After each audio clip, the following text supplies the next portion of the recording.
প্রিয় ভিউয়ার্স, আবারও চলে আসলাম তোমাদের মাঝে গুরুত্বপূর্ণ একটি ভিডিও নিয়ে। আজকে মূলত আমরা আলোচনা করব এসসি এসটি ওবিসি সার্টিফিকেট সংক্রান্ত বিষয় নিয়ে।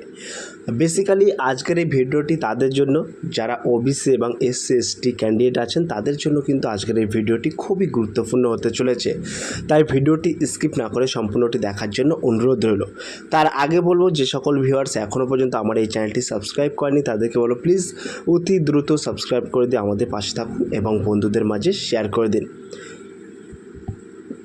তো তোমাদেরকে বলতে চাই, তোমরা অনেকেই কমেন্ট করছিলেন যে তোমাদের বৈধ সার্টিফিকেট থাকা সত্ত্বেও তোমরা কিন্তু তোমাদের সার্টিফিকেটটা ডাউনলোড করতে পারছো না, এবং এখানে সব কিছু ইনপুট করার পরে, যেমন এখানে সার্টিফিকেট নম্বর দিচ্ছ এবং অ্যাপ্লিক্যান্ট নাম দিচ্ছ, তার পাশাপাশি এখানে ডেট অফ বার্থ দিচ্ছ, দেওয়ার পরে এই যে ডাউনলোড সার্টিফিকেট, এই ডাউনলোড সার্টিফিকেটে তোমরা ক্লিক করছো, ক্লিক করার পরে কিন্তু তোমাদের সার্টিফিকেটটা ডাউনলোড করতে পারছো না।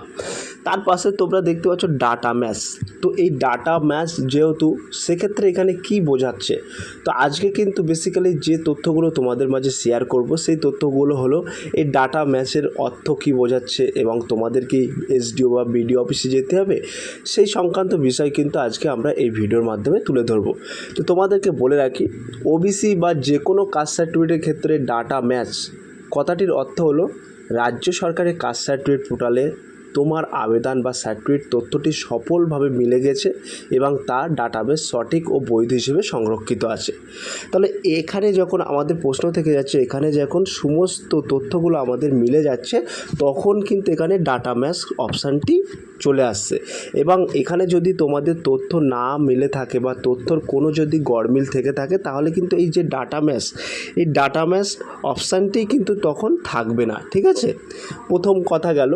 এবার দ্বিতীয়ত তোমাদেরকে বলে রাখি, কেন তোমাদের এই সার্টিফিকেটটা কেন তোমরা ডাউনলোড করতে পারছো না, তার কিন্তু কিছু কারণ আছে। ঠিক আছে, যেমন এই ডাটা ম্যাচের গুরুত্ব হলো, যখন তুমি সার্টিফিকেটের জন্য আবেদন করছো বা পুরনো সার্টিফিকেট ডিজিটাল ডাউনলোড করার চেষ্টা করছো, তখন সরকারি সার্ভার আপনার নথি বা তোমার নথিপত্র এবং রেকর্ড পরীক্ষা করে। তথ্য সঠিক থাকলে পোর্টালে ডাটা ম্যাচ লেখাটি দেখায়। তাহলে কখন এই ডাটা ম্যাচ লেখাটি দেখায়? তখনই দেখায় তোমার সমস্ত তথ্য যদি সঠিক থেকে থাকে, তাহলে কিন্তু তোমার এই ডাটা ম্যাচটি দেখাবে, তার আগে কিন্তু দেখাবে না। এবার অনেক সময় ইন্টারনেটে গুজব রটে যায় যে ডাটা ম্যাচ লেখা থাকলে সার্টিফিকেট বাতিল হতে পারে বা নতুন কোনো ভেরিফিকেশান লাগবে। এটি সম্পূর্ণ কিন্তু ভিত্তিহীন। তথ্য মিলে যাওয়ায় প্রমাণ করে তোমার সার্টিফিকেট একেবারে সঠিক। তাহলে তোমরা যখন এই সার্টিফিকেটটা বানিয়েছিলে, তখন কিন্তু তোমার বংশ তালিকা দিতে হয়েছিল এবং দুজন গ্রামের সাক্ষী সিগনেচার করতে হয়েছিল এবং সাক্ষীর আধার কার্ড, ভোটার কার্ড দিতে হয়েছিল। এর পাশাপাশি এক গুচ্ছ নথি কিন্তু তোমাকে দিতে হয়েছিল, তারপরে কিন্তু তোমার সার্টিফিকেটটা হয়েছে। এবার মূলত যে ব্যাপারটা হচ্ছে, কলকাতা মহামান্য হাইকোর্টের তত্ত্বাবধানে এখানে কিন্তু তোমাদের বেশ কিছুটা জাতিকে কিন্তু অন্তর্ভুক্ত করা হয়েছে, বাকি কাস্টগুলোকে রিজেক্ট করা হয়েছে। নবনির্বাচিত সরকার এসে এই সমস্ত তোমাদের যে প্রসিডিওরগুলো আছে সেইগুলো কিন্তু করছে। এবার আমি ওই বিষয়ে যেতে চাই না। এবার তোমাদের মূলত যে বিষয়টা প্রবলেম তোমরা ফেস করছো, সেই বিষয় নিয়ে আমি কথা বলবো। ঠিক আছে, এবার দেখো, তোমাদের এইখানে সতর্কতাটা অ্যাকচুয়াল এই স্ট্যাটাস এর অর্থ হলো তথ্য সিস্টেম সফলভাবে যুক্ত আছে এবং ভেরিফাইড বা যাচাইকৃত হিসেবে গণ্য করা হয়। পশ্চিমবঙ্গের মতো রাজ্যগুলি কিন্তু জাতিগত শংসাপত্র এসসি এসটি অত্যন্ত গুরুত্বপূর্ণ একটি বিষয়। সেই বিষয়টা হচ্ছে তোমাদের এই যে ডিজিটাল স্বাক্ষর। ঠিক আছে, এইখানে তোমরা একটা অপশান দেখতে পাচ্ছ, ডিজিটাল সাইন্ড সার্টিফিকেট। ঠিক আছে, তো এই ডিজিটাল স্বাক্ষরটা কী, কেনই বা ডাউনলোড হচ্ছে না? তোমাদেরকে বলে রাখি, সার্টিফিকেট তৈরি হওয়ার পর সংশ্লিষ্ট আধিকারিকের ডিজিটাল স্বাক্ষর যুক্ত হতে কিছুটা কিন্তু সময় লাগে। সেক্ষেত্রে কিন্তু এখানে তোমাদের সার্টিফিকেটটা ডাউনলোড না হওয়ার একটা বড় পয়েন্ট থেকে যাচ্ছে। এবং আবার তোমাদের মনে প্রশ্ন জাগছে যে ডাটা ম্যাচ যাদের দেখাচ্ছে তাদের কি এসডিও বিডিও অফিসে যেতে হবে? না, তোমাদের কোথাও যাওয়া লাগবে না। তোমাদের যাদের ডাটা ম্যাচড কথাটি এখানে অপশানটি চলে আসছে তাদের কিন্তু কোথাও যাওয়া লাগবে না, তারা একেবারে চুপচাপ ঘরে বসে থাকো।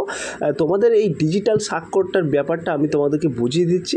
এই স্বাক্ষরটা অর্থাৎ এই স্বাক্ষরটা যুক্ত হতে কিন্তু কিছুটা সময় লাগে এবং সার্টিফিকেট আপডেট যেমন রিভ্যালিডেশনের পর অনেকের পুরনো সার্টিফিকেট নম্বর পরিবর্তন হয়ে নতুন নম্বর তৈরি হয়, তাই নতুন নম্বর দিয়ে খুঁজলে কিন্তু ডাটা ম্যাচ দেখালেও কিন্তু ডাউনলোড হয় না, ঠিক আছে।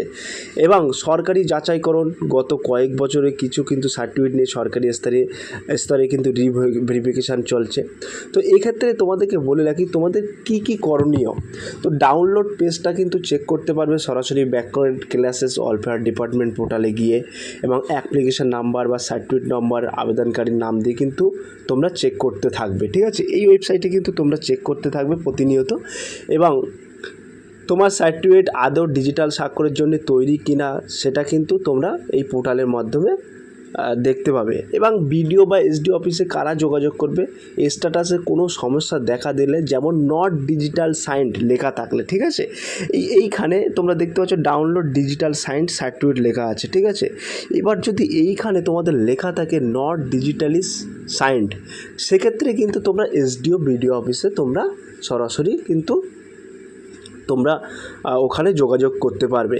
এবং স্ট্যাটাসে কোনো সমস্যা থাকলে বা নট ডিজিটালি সাইন লেখা থাকলে তোমার স্থানীয় ব্লক বিডিও বা এসডিও অফিসে কিন্তু যোগাযোগ করে রিভ্যালিডেশন বা রিভেরিফিকেশান স্ট্যাটাসটা জেনে নেওয়ার প্রয়োজন আছে। কোনো রকম সমস্যা থাকলে অবশ্যই তোমাদেরকে নোটিশ করে তাদেরকে কিন্তু তোমাদেরকে জানিয়ে দেবে। তো মূলত ফ্যাক্ট হচ্ছে যারা জাল নথি দিয়ে এই সার্টিফিকেট বানিয়েছে তাদের ক্ষেত্রে কিন্তু একটা বড় চ্যালেঞ্জিং বিষয় থেকে যাচ্ছে এখানে। আর যাদের এই ডাটা ম্যাচড এই অপশানটি যাদের আসছে তাদের কোনো চিন্তার কোনো বিষয় নেই, তারা কিন্তু বাড়িতেই বসে থাকবে। এটা কিন্তু তোমাদের ডিজিটাল সাইন্ড হতে একটু কিছুটা সময় লাগবে, এটা ইন প্রোগ্রেসেস আন্ডারে আছে। সেক্ষেত্রে তোমাদের বলে রাখবো তোমরা নিয়মিত একটু চেক করতে থাকো। এমনি গুজব রটাচ্ছে অনেক কিছু, সেক্ষেত্রে তোমরা কানমন না দিয়ে তোমাদের শুধু একটা জিনিস তোমরা ফলো করো, ওয়েবসাইটটা ফলো করো এবং এই ডাটা ম্যাচ লেখাটা থাকলে কিন্তু তোমাদের সর্ব সমস্যার সমাধান থেকে যাবে। এবং তোমাদেরকে বলে রাখি এইখানে যদি কোনো রকম তোমাদের নট ডিজিটাল সাইন্ড কোনো অপশান যদি আসে, এই তথ্যগুলো দেওয়ার পরে যদি তোমাদের নট ডিজিটাল সাইন্ড এরকম একটি অপশান আসে সেক্ষেত্রে কিন্তু তোমরা এসডিও বা বিডিও অফিসে তোমরা কিন্তু যোগাযোগ করতে পারবে। তো পরবর্তী যদি কোনো আমাদের কাছে আপডেট আসে সেক্ষেত্রে আমরা কিন্তু পরবর্তী আপডেটটি ভিডিওর মাধ্যমে তুলে ধরবো। তো আজকের আপডেট এইটুকু ছিল, সেইটুকু কিন্তু তোমাদের মাঝে তুলে ধরলাম। সব প্রিয় ভিউয়ার্স, এই ছিল আজকের ভেরি মোস্ট ইম্পর্টেন্ট ভিডিও। যদি আজকের এই ভিডিওটি ভালো লেগে থাকে প্লিজ লাইক কমেন্ট এবং শেয়ার করে দিন বন্ধুদের মাঝে। ফিরে আসছে আগামী দিনে তোমাদের জন্য very most important topic video নিয়ে।